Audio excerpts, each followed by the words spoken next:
발달장애인 주간활동 서비스 지원 인원을 확대하고 우리는 지금 겪어보지도 못한 국제 무역 통상 질서의 재편과 인공지능 대전환의 파도 앞에서 국가 생존을 모색해야 할 절체절명의 위기에 처해 있습니다.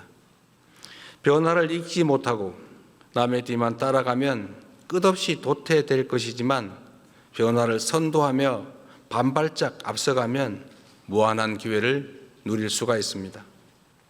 농경사회에서 산업사회로, 산업사회에서 정보사회로 전환해 왔던 것처럼 인공지능 사회로의 전환은 피할 수 없는 필연입니다. 산업화 시대에는 하루가 늦으면 한 달이 뒤처지고 정보화 시대에는 하루가 늦으면 1년이 뒤처지겠지만 인공지능 시대에는 하루가 늦으면 한 세대가 뒤처지게 됩니다. 안타깝게도 지난 정부는 천금 같은 시간을 허비하는 것도 모자라 R&D 예산까지 대폭 삭감하며 과거로 퇴행했습니다. 출발이 늦은 만큼 지금부터라도 부단히 속도를 높여 선발주자들을 따라잡아야 우리에게도 기회가 생길 것입니다. 박정희 대통령이 산업화의 고속도로를 깔고 김대중 대통령이 정보화의 고속도로를 낸 것처럼 이제는 인공지능 시대의 고속도로를 구축해서 도약과 성장의 새로운 미래를 열어야 합니다.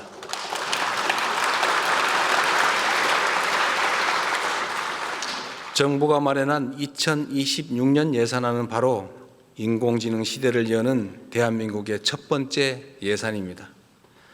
정부 예산은 모두 국민이 낸 세금이고 그 세금에 국민 한 분 한 분의 땀과 눈물이 배어 있는 만큼 단 한 푼의 예산도 허투루 쓰지 않기 위해 노력했습니다.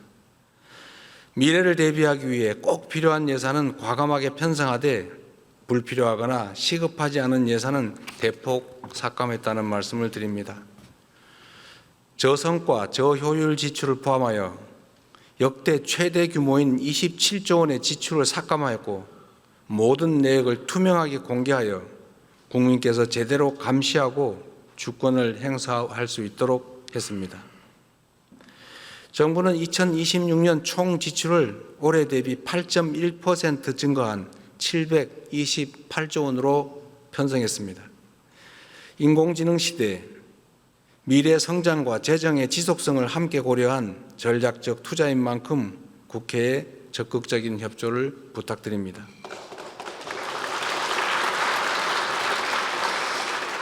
이제 내년 예산안의 중점 방향에 대해서 설명드리겠습니다. 첫째, 인공지능 시대를 열기 위한 투자를 대폭 확대하고 성장의 토대를 단단히 다지겠습니다. 인공지능 3대 강국 도약을 위한 대전환에 총 10조 1천억 원을 편성했습니다. 이는 올해 예산 3조 3천억 원보다 3배 이상 늘어난 규모입니다.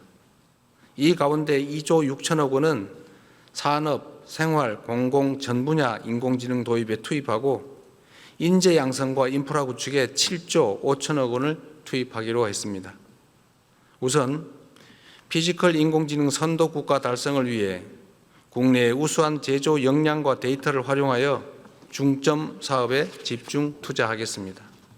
로봇, 자동차, 조선, 가전, 반도체, 팩토리 등 주요 산업 분야를 중심으로 인공지능 대전환을 신속하게 이루기 위해 향후 5년간 약 6조 원을 투입하겠습니다. 이 예산으로 지역 특화 산업과 연계한 피지컬 인공지능 지역 거점을 광역별로 조성하고 대규모 R&D 실증 추진을 통해 인공지능 기반 지역 혁신을 촉진하겠습니다. 바이오 헬스, 주택, 물류 등 생활 밀접형 제품 300개의 신속한 인공지능 적용을 지원하고 복지, 고용, 납세, 신약 심사 등을 중심으로 공공부문 인공지능 도입을 확산하겠습니다.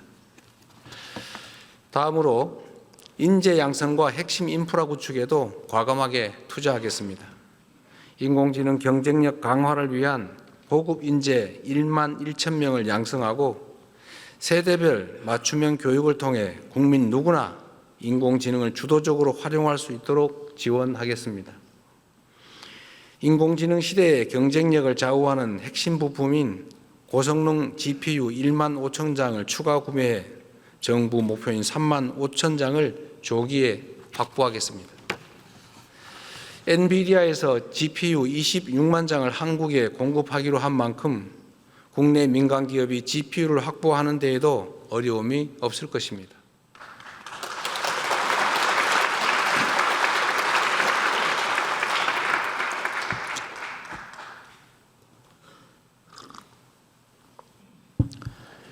인공지능 콘텐츠, 방위산업 등 첨단 전략산업 분야의 핵심 기술 개발을 위한 R&D 투자도 역대 최대 규모인 35조 3천억 원으로 19.3% 확대 편성했습니다.